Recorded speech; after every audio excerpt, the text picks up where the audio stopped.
gravar também. Então, começando a gravação, a aula começou oficialmente agora. Obrigadão, primeiramente, pela presença aí, cara. Obrigadão, Diogo. Obrigadão, Abraão. Obrigadão, John. É muito legal quando a aula tem pessoas para eu conversar, porque a gente consegue efetivamente aplicar os conteúdos. Então, fica bem mais legal do que fazer uma aula gravada e depois o pessoal assistir depois. Eu sei que tem muita gente que não consegue por horário, então é importante fazer essa gravação, mas é bem mais legal quando tem essa interação ao vivo. Então vamos lá, galera. Beleza. Deixa eu ver aqui. Eu vou pinar o meu vídeo aqui e vamos começar. Qualquer dúvida, pessoal, se surgir, manda no chat aí. Eu vou abrir depois para perguntas, mas se quiser falar alguma coisa, pode mandar no chat também. Começando hoje, primeiro dia da nossa maratona Aerobic Capacity BR. Vão ser aí 5 dias onde eu vou passar cada dia uma aula gratuita diferente, tentando entregar para vocês o máximo aí que eu consigo da metodologia do Chris. É uma metodologia que eu já vinha trabalhando há alguns anos e, cara, eu sempre vejo uma novidade e eu sempre gosto de repassar para a galera porque eu acho que são conceitos que a gente consegue aplicar no dia a dia.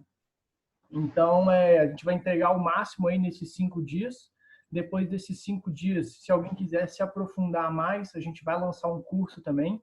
Nesse curso aí vão ser 15 dias bem aprofundado aí, podendo realmente entender tudo que vocês vão precisar dessa metodologia. Então, a ideia é fazer esse aquecimento de 5 dias e aí quem quiser aprofundar mais, cola com a gente lá no curso. Então, vamos lá. Sem mais delongas, eu quero tentar fechar a aula em 30 minutos, até para não deixar eu falar demais, às vezes eu falo muito. Então, a gente tem esse time cap aí até 9h30. Beleza, então, galera. Título da aula de hoje.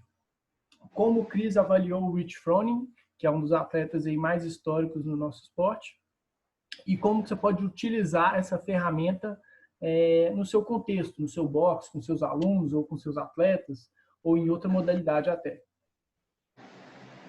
Gente, eu gosto de fazer uma apresentação falando um pouquinho do porquê que eu estou aqui. Meu nome é Gabriel, para quem não me conhece, e eu trabalho com cross desde 2010 e por acaso encontrei com o Chris aí, é uma história bem bacana, depois eu posso contar para vocês, mas a minha função hoje no Aerobic Capacity, que é a empresa do Chris, eu estou ajudando a representar a marca dele aqui no Brasil. A minha função, eu vejo, principalmente ajudar as pessoas a entenderem o conteúdo, porque o conteúdo todo é em inglês e, principalmente no Brasil, muita gente sofre com essa barreira do inglês. Mas, além disso, eu gosto também de ajudar o pessoal na área da fisiologia.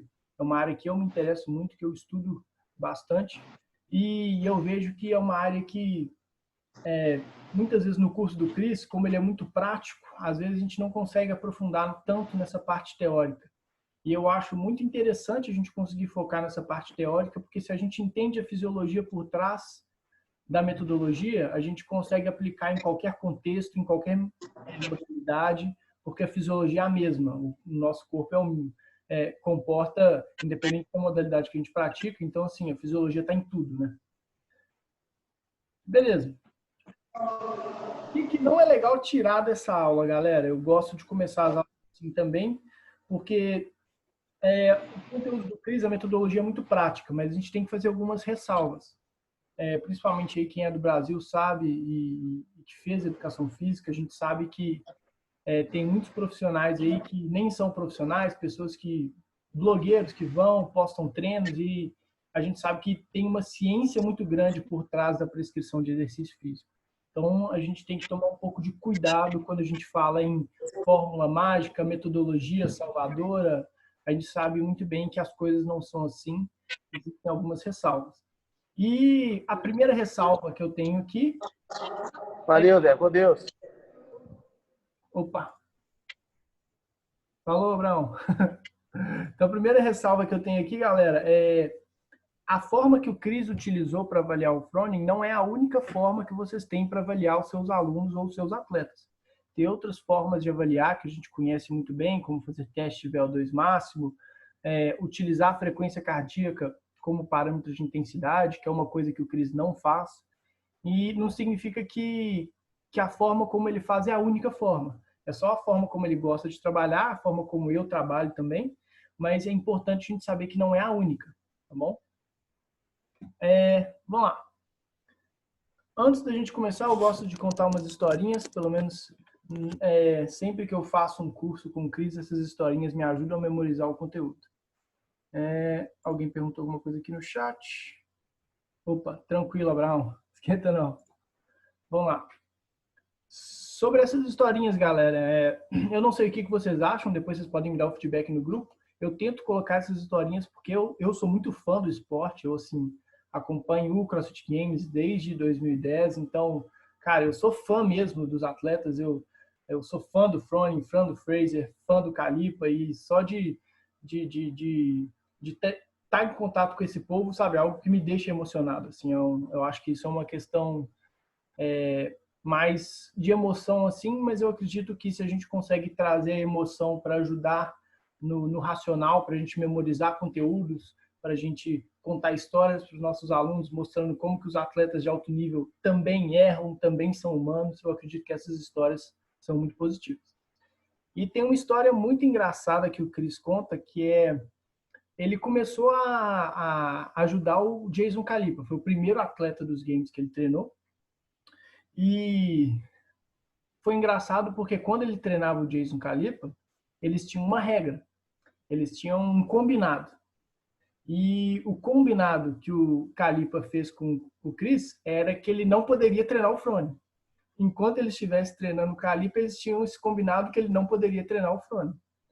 Porque os dois competiam um com o outro, né? Então, assim, o Chris fez esse acordo e o Calipa falou, cara, você pode treinar qualquer pessoa menos o Froning, que era, assim, o atual campeão na época e sempre foi um cara que despontou.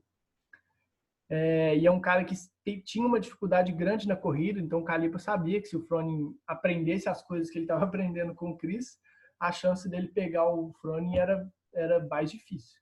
Então eles tinham esse combinado, cara, eles tinham esse combinado e é muito engraçado porque o Calipa encerrou a carreira dele como na categoria individual nos games em 2014. Foi o último games que ele participou como individual. Foi o último games também do Froning como na categoria individual.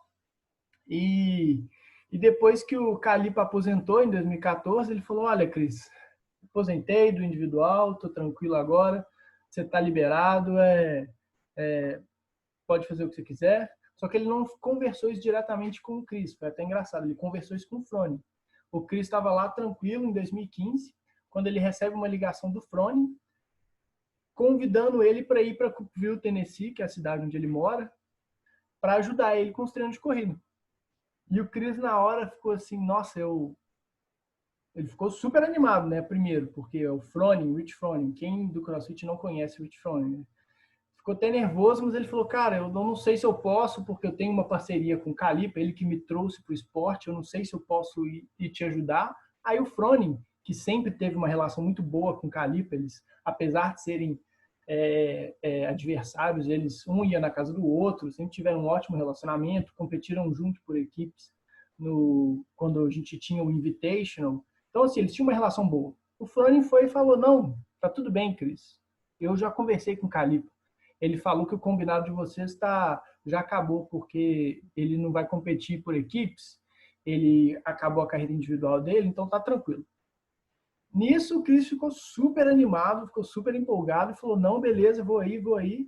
E foi aí que começou a primeira visita, foi a primeira visita, né, do Chris a Cookeville, Tennessee. E foi uma primeira de muitas, né? Hoje em dia ele até mora lá, ele mora na cidade, treina todos os atletas. Mas foi assim que começou, com uma ligação do Froning e o Froning desfazendo o combinado que o Calipa, avisando que eles tinham feito o combinado que o Calipa fez com o Chris anos atrás. Só que a parte engraçada da história é que, naquele mesmo ano, poucas semanas depois do Chris ter fechado com o Froning, de ter recebido aquela ligação, o Calipa liga para o Chris e ele fala, cara, eu resolvi competir por equipes, voltou o combinado, eu preciso que você não treine o Froning, eu vou competir contra ele por equipes. Aí o Chris falou, cara, combinei com ele por telefone, eu vou lá treinar a equipe dele, já tá tudo combinado, não tem jeito mais. Ele, nossa, foda e tal. Então, por uma coincidência, assim, né? Se o Calipa tivesse decidido ir por equipes algumas semanas antes, talvez a gente não teria visto o Rich Froning como campeão por equipes em 2015. Porque ele competiu pela primeira vez por equipes contra o Calipa. E nesse ano o Chris já começou a treinar ele. Uma das grandes deficiências que ele sempre teve foi a corrida. E nesse ano o Chris trabalhou muito isso com ele. O Chris ficou feliz, né, por ter a oportunidade, mas é uma história engraçada, né? Eu acho que esses acasos do destino aí a gente tem que contar, porque não são sempre que acontecem. Indo para a prática, então, galera, quais são os 3 pontos-chave que eu quero trabalhar hoje na aula? A fórmula de Pete Rego, que é a forma que a gente vai olhar como que o Chris avaliou o Froning. Eu vou falar um pouquinho da fisiologia por trás dessa fórmula. E o terceiro passo é como que a gente vai aplicar isso no nosso box, na nossa realidade, com os nossos atletas e os nossos alunos. Beleza? Galera, se o som alguma hora estiver dando pau, vocês me falam, tá? Vamos lá. Fórmula de Pete Rego, galera. Para que serve essa fórmula? Eu vou dar um zoom aqui para vocês conseguirem enxergar melhor. O que acontece? Essa fórmula é uma fórmula que o Chris utiliza para avaliar os atletas dele. Todo atleta que ele começa a trabalhar, perdão, ele faz 2 testes clássicos, eu já mandei no grupo para vocês inúmeras vezes. O teste de 400 metros na pista de atletismo e o teste de 1.600. E aí ele utiliza a fórmula para conseguir avaliar a relação de um teste com o outro. Como assim? Eu vou mostrar para vocês aqui o resultado dos testes do Chris e o resultado do teste do Froning. Se a gente ver aqui, ó, o teste do Chris de 400 metros, ele conseguia executar essa prova quando ele estava no auge, no auge do Ironman, quando ele estava na melhor fase da vida dele, né? Tá aqui o Chris novinho, olha que magrinho que ele era. Mas tá aqui o Chris no auge, ele conseguiu fazer a prova de 400 metros na pista em 60 segundos. E a prova de 1.600 ele fazia em 4,57. O Froning, na época que o Chris avaliou ele também fazia os 400 metros em 60 segundos, porém, a prova de 1.600 metros, ele demorava 6 minutos. Se a gente for pegar esses 2 resultados de forma isolada, cara, 1 minuto para 400 metros, para um atleta de CrossFit, não é uma marca ruim. É uma marca muito boa mesmo. E 6 minutos para 1.600 metros para um atleta de CrossFit, aparentemente não parece ser uma marca ruim.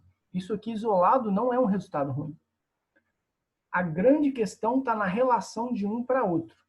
E aí que entra a fórmula.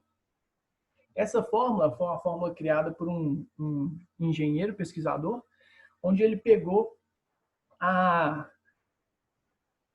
Como é que eu vou explicar melhor? Olha, a fórmula serve para a gente ver, com o aumento da distância, o tanto que um atleta de corrida iria perder em velocidade.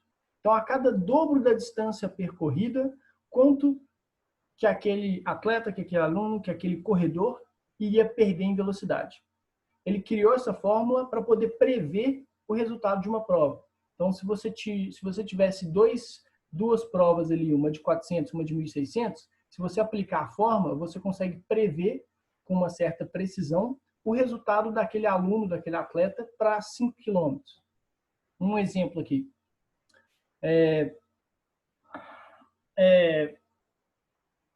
Vamos lá. Eu não estou com a distância de 5 km aqui, então deu pau. Peraí. Voltando. Só para recapitular, galera. Vamos ver se vocês entenderam. Até para eu voltar ao raciocínio aqui que eu perdi. Mas vamos lá. O Froning fez os 400 metros em 60 segundos e foi para a prova de 1.600 e fez em 6 minutos. A fórmula a gente utiliza para poder comparar a relação de uma prova com a outra. Essa relação vai estar aí dependendo do quanto que o seu aluno, que o seu atleta vai demorar mais para percorrer o dobro da distância. A gente chama esse coeficiente de coeficiente de fadiga.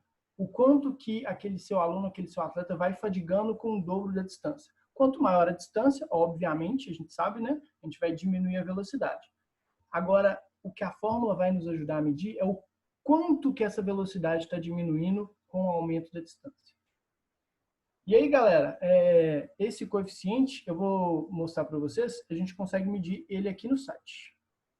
Só dar uma olhada aqui, ver se eu esqueci alguma coisa da minha colinha. Tá. Não esquenta a cabeça com como medir isso aqui, eu vou mostrar no próximo slide como que a gente pode fazer isso, tá? A ideia é ser bem prático. Mas é importante a gente saber que o coeficiente de fadiga para atletas de corrida, ele é diferente de para atletas de CrossFit. Os atletas de corrida têm um coeficiente melhor. Para cada dobro da distância, principalmente atletas de corrida longa, eles tendem a perder menos a velocidade. É fácil de ver isso aqui com o Chris, por exemplo. Ele conseguiu fazer 1.600 metros em 4,57, enquanto o Froning fez em 6 minutos. Então, é importante a gente saber isso. A primeira coisa, o coeficiente para atletas de corrida, para corredores, é diferente de para atletas de CrossFit. Eu vou mostrar como calcular isso aqui, não preocupa com isso, mas só para a gente ter um número como referência, 21% é o que hoje a gente, através da pesquisa que o Chris trouxe para a gente, é o que a gente considera a média para um atleta de CrossFit. Como assim 21%? A cada dobro da distância, aquele aluno, aquele atleta, vai cair em velocidade em torno de 21%. Isso é a média, tá? O que significa isso? Se você está acima da média, você precisa treinar uma coisa. Se você está abaixo da média, você precisa treinar outra. Então, antes da gente entrar um pouco no resultado, eu quero ir num passo a passo. Aí é a hora que vocês vão precisar de papel ou caneta, ou quem tiver até com a internet ligada aí, vocês vão conseguir fazer. Seguinte, galera, indo bem na prática, isso aqui é o link para a gente utilizar a fórmula de Pete Rego. Eu vou fazer o seguinte, eu vou mandar ele aqui no chat, e aí quem quiser abrir e fazer junto comigo, pode fazer, tá? A ideia é fazer um passo a passo. Então,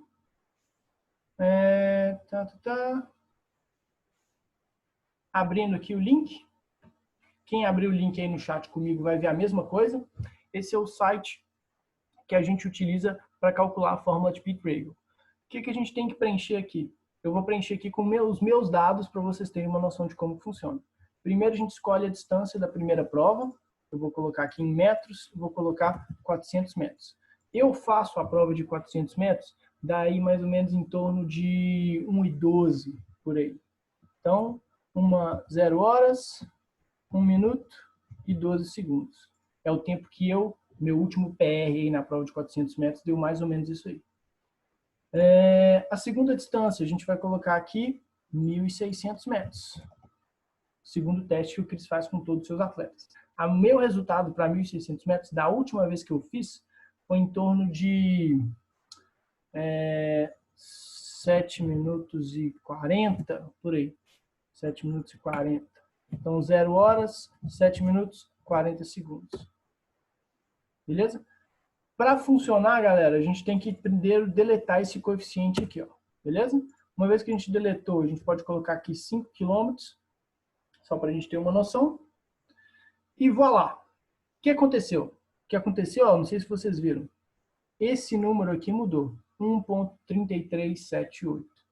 Se eu mudar aqui minha prova de 1.600 metros, em vez de 7,40, eu botar aqui 6 minutos e 40, vocês viram que esse número muda. Então, ó, vamos deixar o meu lá, 7 minutos e 40. Qual que é o número que a gente tem que observar aqui nesse coeficiente de 1.3378? Voltando para os slides.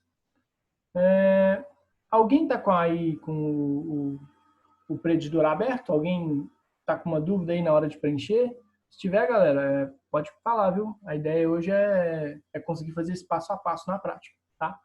Às vezes o site pode ter dado algum problema aí, mas para mim está funcionando direitinho, então acredito que para vocês deve estar funcionando. O que você faz?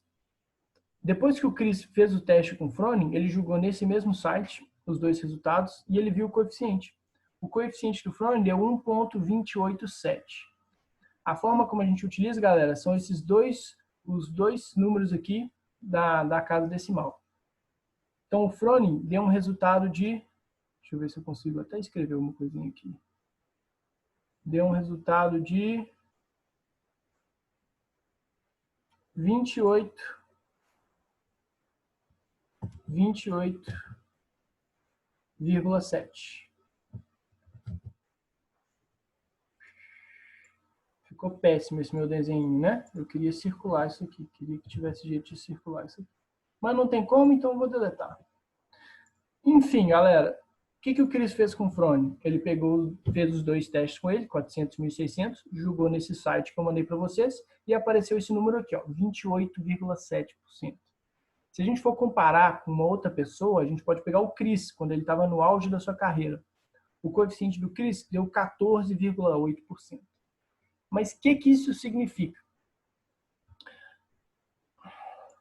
Se a gente for pegar a média dos praticantes de CrossFit, e como que a gente sabe essa média? O Chris fez uma pesquisa em parceria com o pessoal do Beyond the Whiteboard, que é uma empresa que cataloga as informações do pessoal aí online, onde eles pegaram informação de 16 mil atletas praticantes, não atletas, né, alto nível, mas praticantes de CrossFit. Dos 16 mil praticantes, a média dos homens deu 28,3 e das mulheres deu 21,3. E daí? O que acontece? E daí é o seguinte, galera.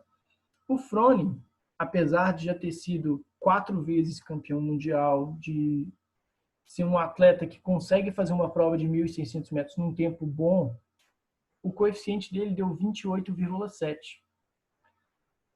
Ou seja, se você comparar com a média dos praticantes, não é nem gente que vai para os games, a média dos praticantes, o coeficiente dele ainda deu 7% maior. Então, o coeficiente dele estava pior do que a média dos praticantes de CrossFit do mundo.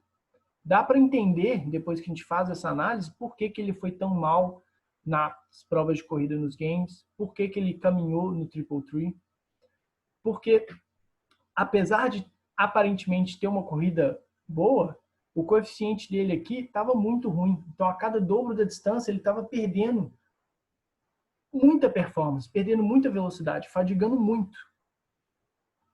E isso refletia muito em provas longas. O que a gente tem hoje como referência? Se você é um cara... eu já até pulei aqui, né? Só para vocês terem uma noção. O coeficiente do Frone deu 28. O Chris comenta que é um dos piores coeficientes que ele já viu na vida. Outro coeficiente muito ruim que ele comenta é o coeficiente do Calipa, que era de 26%. Apesar do Calipa ir pior que o Frone em algumas provas, o coeficiente dele ainda era melhor. Então, para provas longas, o Calipa ainda tinha uma vantagem em cima do Frone nessa época. Então, o que acontece, galera? Vamos para a parte prática. De que adianta eu fazer esses testes? De que adianta eu saber esse coeficiente? De que adianta eu saber a média da população? Cara, a gente tem uma diretriz que é muito simples e que facilita bem a vida de todo mundo.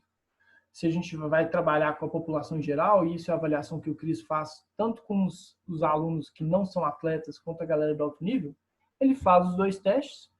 Se o seu coeficiente dá menor do que 21%, por exemplo, o caso do Chris, o coeficiente do Chris deu 14,8%. Se você é um cara que seu coeficiente deu abaixo de 21%, você é uma pessoa que precisa de treinar velocidade, potência, provas curtas. Se você o coeficiente deu mais do que 21%, caso do Calipa, caso do Frone, é o meu caso, a gente jogou meu coeficiente aqui, ele deu 33, péssimo. Esse coeficiente, galera, pelo que eu vejo assim, da minha experiência pessoal, a maioria dos atletas que você vê aí que são bons em provas curtas, a galera que gosta mesmo do cross, fazer uma fran, fazer o odd de 5 minutos, 2 minutos, essa galera vai mal nesse coeficiente, pode ter certeza. Aí se você pega aquele seu aluno que vai bem nos odds de 20 minutos, que gosta de sair para correr, ficar 45 minutos correndo, ele provavelmente vai ter um coeficiente menor do que 21.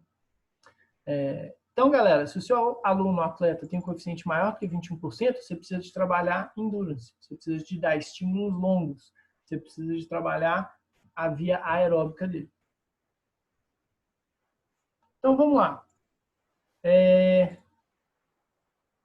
Seguinte, vamos agora fazer o seguinte, galera. Eu estou estourando meu tempo, essa aula ficou um pouquinho mais profunda, então eu vou acelerar e vou deixar as perguntas para o final. Vamos lá.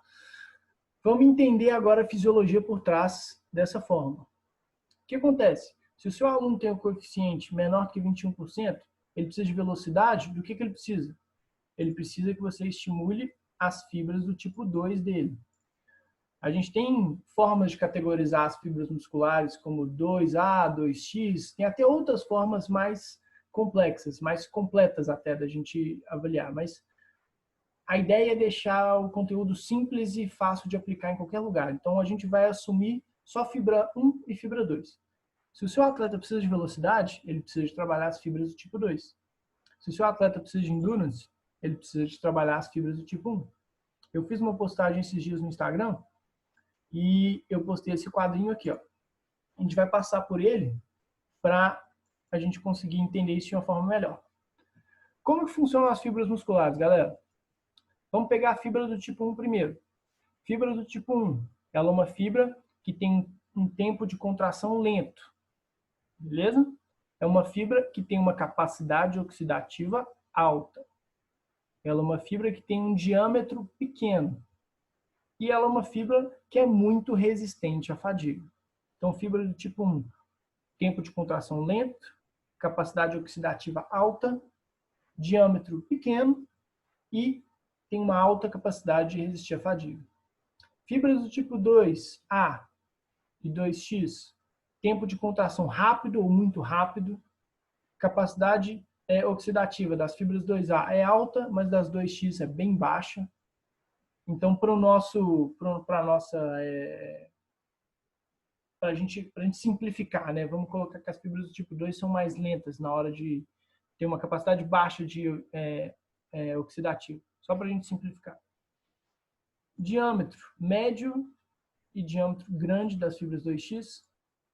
Resistência à fadiga da fibra 2A moderada e resistência à fadiga da fibra 2X é muito baixa. Faltou mais uma categoria aqui que eu não falei. Capacidade de gerar força. As fibras do tipo 1 geram pouca força, as fibras do tipo 2A geram uma força moderada e as fibras do tipo 2X geram uma força muito alta. Beleza? Então, galera, retomando. Meu atleta fez o teste de 1.400, fez de 1.600, deu um coeficiente abaixo de 21%. Taca a velocidade nele. Vamos desenvolver fibras do tipo 2. Meu atleta fez os testes, meu aluno fez os testes, deu um coeficiente acima de 21%, taca endurance nele. Vamos estimular as fibras do tipo 1. E aí, galera, vamos para a prática. Tá, Gabriel, mas beleza. Você me mostrou um monte de fórmula, um monte de teoria aí, falou das fibras, ok. Mas como que eu faço para aplicar isso na minha realidade? Como que eu faço para aplicar isso no meu box, com os meus alunos, a galera que faz aula coletiva? Então, pessoal, a minha experiência pessoal com isso é que funciona muito bem se você começar a colocar esses testes como benchmarks. A gente tem a Fran, a gente tem o máximo de snatch. Cara, por que não colocar o teste de 400 metros e o teste de 1.600 metros como benchmarks do seu box? Você colocar os seus alunos para fazer eles a cada 6 meses, entendeu? É uma forma simples que a gente consegue colocar isso na nossa rotina. Se você se o seu box está num lugar que é fácil de ter da pessoal fazer um treino de corrida, cara, beleza, coloca na aula, faz um aquecimento específico, faz um skill específico de corrida e bota os caras para fazer na aula o WOD 400 metros ou o WOD 1.600 metros. Tem vezes que eu até passo os dois, porque a demanda de tempo é complicada, né, na aula. Faz o teste de 400 metros, descansa 5, 8 minutos, aquece de novo, faz o teste 1.600. Não é o ideal, porque a gente tem a fadiga aí no segundo teste. Mas, quando o tempo é limitado, é uma opção. Gabriel, não tenho espaço para correr no box, é muito difícil, minha cidade tem muito morro, aqui em BH é assim, então eu sei como é que é. O que a gente pode fazer para substituir? A gente tem a opção de fazer testes cíclicos. Então, se você tem um remo ali, se você tem algum ergométrico, se você tem uma bike, ou até mesmo se você montar um WOD que vai ser com uma demanda bem cíclica, se você faz um teste e utiliza o tempo de estímulo parecido com um das provas de 400 e 1.600, então, para uma prova de 400 metros, você coloca um estímulo aí de 1 a 2 minutos, você faz um teste cíclico de 1.600 metros, vai ser o equivalente a 6 a 8 minutos, está até errado aqui. E aí, se você coloca esses estímulos cíclicos, você vai ver. Pode ser um teste de 6 a 8 minutos no remo e um teste de 1 a 2 minutos no remo. Você vai ver os caras que são predominantemente fibra 1 tem um resultado melhor no segundo teste do que no primeiro. E o oposto também. Isso vai acontecer. A fisiologia por trás não tem como. Os caras que têm uma predisposição maior para irem bem nessas provas vão se dar bem em provas mais longas e vice-versa. Tá bom? E a terceira parte, que eu acho que é muito legal. De que adianta eu saber tudo isso? De que adianta eu colocar isso aí na minha aula? É difícil colocar corrida para os alunos, muitos não gostam, eu entendo. Uma coisa que a gente está tentando implementar lá no box são planilhas de corrida. Cara, tem muito aluno que odeia corrida. Eu sei. Agora, tem muita gente que gosta. Os seus alunos que querem competir, você tem que falar com eles. Cara, o Froning corre 2 vezes por semana, pelo menos. Tem vezes que ele corre 4. Por que você não está disposto a correr pelo menos uma vez na semana? Então, para a galera que quer competir, é muito fácil. Agora, para o pessoal que tem uma dificuldade, assim, não gosta, é difícil implementar. Mas você vai achar públicos diferentes no boxe. Não tem jeito. Tem o cara que vai gostar muito, tem o cara que vai odiar, mas provavelmente, se você oferecer planilhas específicas de corrida, vender isso para o seu aluno, aumentar seu ticket médio, cara, você tem muitas opções aí de aproveitar esse conhecimento, utilizar ele para ajudar na sua remuneração. Então, galera, revisando, a gente falou da fórmula de Pete Regal, eu mandei o link da fórmula aí no chat. Quem quiser testar, fica à vontade. Se tiver dúvida, a primeira vez que eu usei eu fiquei super perdido, então eu entendo ter dúvidas. Manda aí que a gente ajuda. Fórmula de Pete Regal, analisando prova de 400, 1.600 metros. Segundo ponto, fisiologia por trás. O cara que foi bem no teste de 400 metros, provavelmente ele tem muitas fibras do tipo 2, fibras rápidas. E o cara que foi bom na prova de 1.600, provavelmente tem muitas fibras lentas do tipo 1. Pelo seu coeficiente, se for maior do que 21%, taca endurance. Se o coeficiente for menor do que 21%, taca velocidade. Como aplicar isso no seu box? Utilizando as corridas como benchmark. Se você não tem muita possibilidade de correr, faz alterações aí, usando o tempo de estímulo de 1 a 2 minutos e de 6 a 8 minutos. E monta planilha de corrida, dá a possibilidade dos seus alunos correrem fora do box utilizando as suas planilhas. É uma forma bem interessante aí de capitalizar em cima disso. Tomei cap aqui de 8 minutos. Perdão aí, eu sei que a galera estava apertada com o tempo. Tentei ser rápido, mas hoje eu agarrei um pouquinho. Dúvidas, galera? Quem está aí online? Olha, o Gabriel entrou. Prazer, Gabriel. Raquel, não te vi entrando também, desculpa. Bem-vindo aí, pessoal. Dúvidas, perguntas? Não? Todo mundo entendeu tudo? Todo mundo está pronto para prescrever treino de corrida no box? Tá ótimo, então. Bom demais. Pode perguntar no chat aí, galera. Também. Dou-lhe uma, dou-lhe duas. Quem não tiver pergunta, então, galera, manda um joinha assim, ó. Abraão.